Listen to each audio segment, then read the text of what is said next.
Hi guys, welcome back to yet another video. It was a 24-hour wait for you. It was like a 30-second wait for me. What I do on this channel is I show off books from random and I end on a key issue, and I usually film in my storage unit, but today I'm filming at home and what I'm showing off is nothing but key.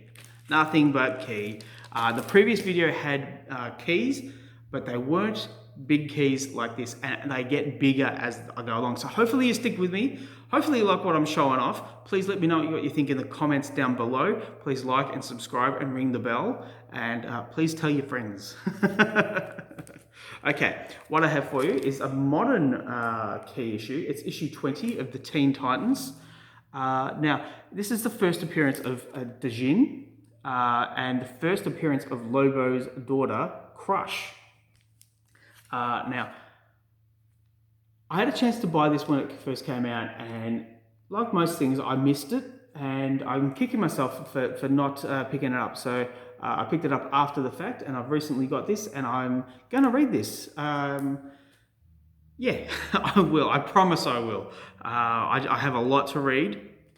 Now, I will also say that none of these books are books that I've actually read, so I can't tell you too much about them. But I'm glad I got them. So we're going a little bit higher up. It's another first appearance. Excuse me. It's House of Mystery issue 156, and it's the first time we see the dial dial H for hero. So the hero dial, which we can see right here, and what a concept. I'm not a big fan of the New 52 era, but DC brought out the Dial H series, which ran for about 18 issues, I think. And I've picked up a few of them recently. I've read them and just really floored with how far DC can push this concept of heroes and what it takes to be a hero. Back in this era, it kind of looks more rudimentary, but what I'm really keen on seeing is just the concepts of the heroes. I'll stop rambling. Maybe I won't. Who knows? Okay, we have issue 87 of DC Comics presents. It's Superman and Superboy. It's the first appearance of Superboy Prime right here. Now, my wife and I went on a wedding anniversary weekend to the other side of the state of Victoria, and I saw this at a antique store, because that's all we do. We just go shopping in antique places, and I saw it at the bottom of a glass cabinet and just snapped it up. Yeah. Actually, now that I see it, it was a whopping $10.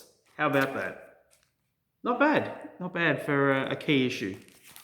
All right, we've got a bigger book now. A bigger book. There we are. Marvel Team Up issue 65. The first time we have Captain Britain in a US comic book. Now, I bought this in a recent online auction. Really glad I have it, because I didn't think this would be a book that I'd ever own. Yeah, actually, from memory, I lost out on an auction, and then the guy contacted me and he said he had another copy of it, and was I interested? And boy, was I interested. So yeah, I picked this up with a slew of other Marvel team-up books, and yeah, this is basically the cream of the crop. Now, a particular favourite of mine, and I really cannot wait to read this. Maybe I should just read it. It's Superman's pal Jimmy Olsen. It's issue 136.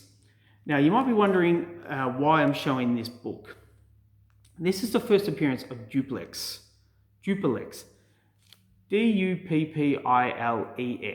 Duplex. Yeah. And it's so this is written and drawn by Jack Kirby. And we have Jimmy Olsen, kind of like the Hulk here, punching out Superman. Which we've all kind of wish we could do one time or another. But yeah, I wanted to get the first appearance of Duplex and see what he was like. I've gone through it, I've looked at it, and he looks very different than what he did look like in the 90s Superboy series, which is when I was first exposed to Duplex, and I thought, what an interesting character this guy is. So yeah, tracked it down and picked it up. Now, another book that kind of kept on getting out of my grasp was Bwana Beast, the first appearance of Bwana Beast, and it's Showcase issue 66.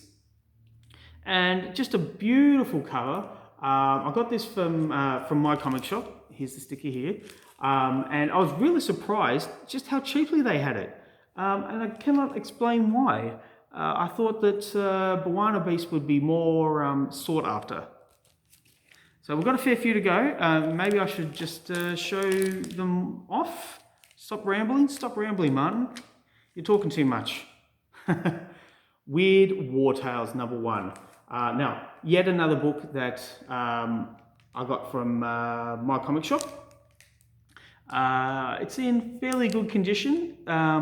It's one of those thick books. Like, I don't know if you can really see how thick it is here, but it's kind of been pushed a little bit, pushed down. That being said, it is the first issue. I'm big on my war comics. I'm big on my anthology series. So yeah, this should be a fun read. All right, now I've got a brittle book here. And I wish I had the number. Doesn't actually show it on the cover. That's annoying. I apologize. If you know what the issue is of this, please put down in the comments below. It's Web of Mystery by Ace. So it's a pre-code horror book. And you got this monster here. You got a beautiful redhead here, and she looks like she's a bit of a doctor or a scientist at least. The thing of it is that it is a brittle book. I've taken it out, and it's very light to the touch, and the spine is all ripped up here. So I'm very reluctant to actually look at it more than I already have. I'll put this to you guys. If you have a book in this condition, how do you handle it? Do you leave it in the packaging like this? Do you try and restore it? Do you try and read it and enjoy it? What exactly do you do with a book like this? I am keen to read it, but I want to be very careful in how I do so. Now, that being said, I can see we've got a few more brittle books here, but this isn't one of them. It's Ghosts, issue 1. And this is yet another book that I got from my mate Tony over in Adelaide, so Tony Albanese of ABC Comics. If you want to track down Tony and Mary at ABC Comics, you can do so via Facebook. That's how I originally contacted them. I go over to Adelaide at least once a year to do the Supernova conventions, and Tony had this up on his wall, and all weekend I was circling it. I'll tell you, it was $70. That's how much I paid for it. I was tossing up, should I get it? And then I thought, I don't think I've ever seen this book in real life, ever. So, you know, just bite the bullet and buy it. And that's what I did. And I'm really glad I did. Excuse me. No, I'm choking up here. Yeah, so we have issue 1 of Ghosts. So let's see, how many more do we go? We've got 5 more to go. And as I said, they're getting bigger. We have here issue 48 of Black Cat Mystery. Now, this is another pre-code horror, and it's right before that big 50th issue. Yeah, it's battered and bruised, and it looks like it's been sitting in someone's closet for like 20, 30 years under a whole pile of pressure.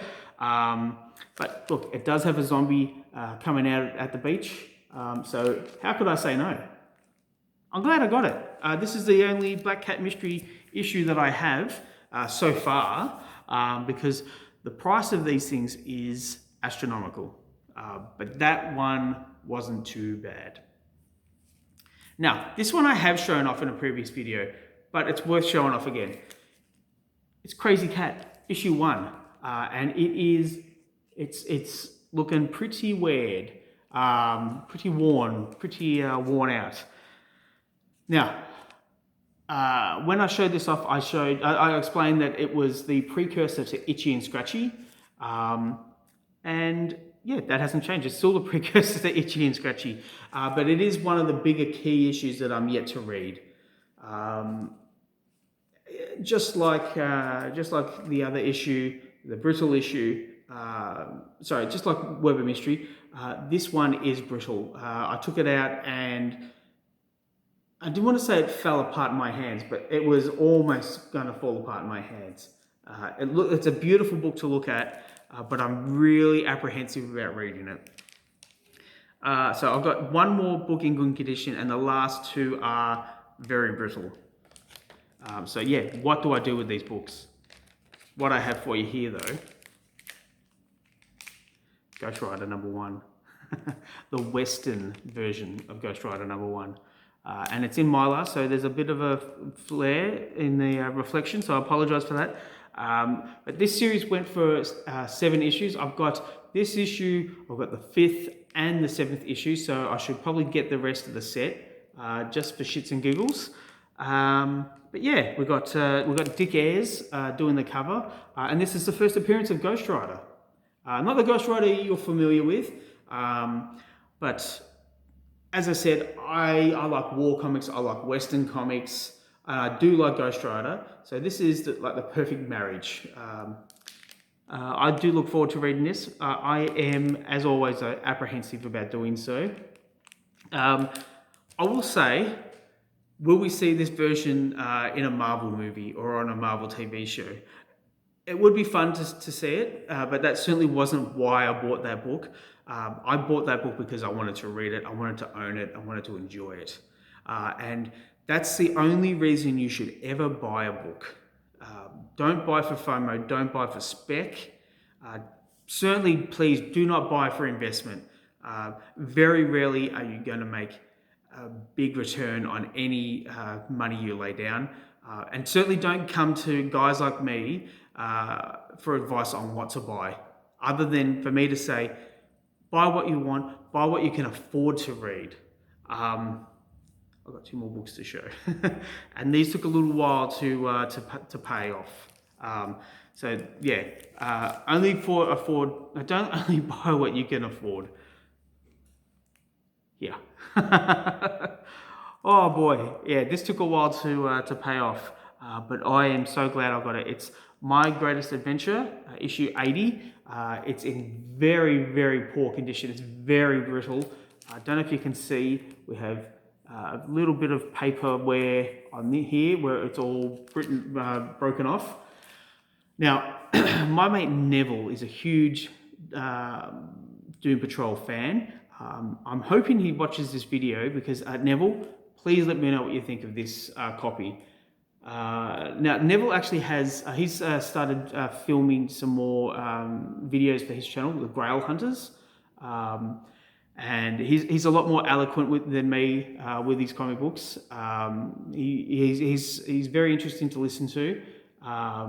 And I've met Neville a couple of times at the conventions around town. He's a good guy. And he's a big Doom Patrol fan. So I bought this with him in mind. Maybe just to show off a little bit. But it is a key issue that I have wanted for a long while. And I am glad I have it. I don't know if I'll ever read it. If I could find like a reprint of it, I'd be more inclined to just read the reprint and then pack this away, because I don't want to destroy this book any more than it already is. Yeah, that being said though, I'm glad I have it. Okay, what I have for you, lastly, the last issue. Let me just have a look here. It doesn't have the issue number. And from memory, I think I've shown this off before. I think it could be like issue 24 of Archie's Madhouse. It's a robot cover. I wish I had this yesterday when I did the robot covers challenge. If you want to see that video, just have a look at my feed, or do hashtag robot covers, because we have a couple of robots here. But yeah, that being said, this is the first appearance of Sabrina the Teenage Witch. And I've gone through it once. I've gone through this book once. And and she looks very different than she looks now, and she looks very different than Melissa Joan Hart did in the TV show. Now, just like all the other brittle books, if you can see, it's very brittle. The spine is all worn out. If you can see there how worn out it is. So yeah, like the other ones, I am reluctant to actually read this. And Archie, if you're listening, please bring out a reprint of this so I can buy it and read it and enjoy it. That being said, that is the key issues that I'm yet to read. I do have other boxes in the other room with other keys that I could show off. There's one in particular that's a lot bigger than these, but I did show it off in a previous video. Now, is this something you want to see more of? Do you want to see me just do a video all on keys? Because I would be interested, if I could find the time, I would be interested to just do one video, one long ass video of me showing off all my key issues, but it'd take me going through all those boxes that are down at the storage unit, going through them all, finding all the key issues, boxing them, bringing them back here, sorting them out to show off from least to most expensive, from least to most interesting.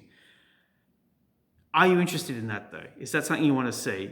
Because if I get enough people saying yes, I'll be more inclined to do it. All right. Thanks for sticking with me, guys. Please comment down below. Please like and subscribe, all that good stuff. I really do appreciate it. Thank you for sticking with me, and I'll catch you at the next one. Bye.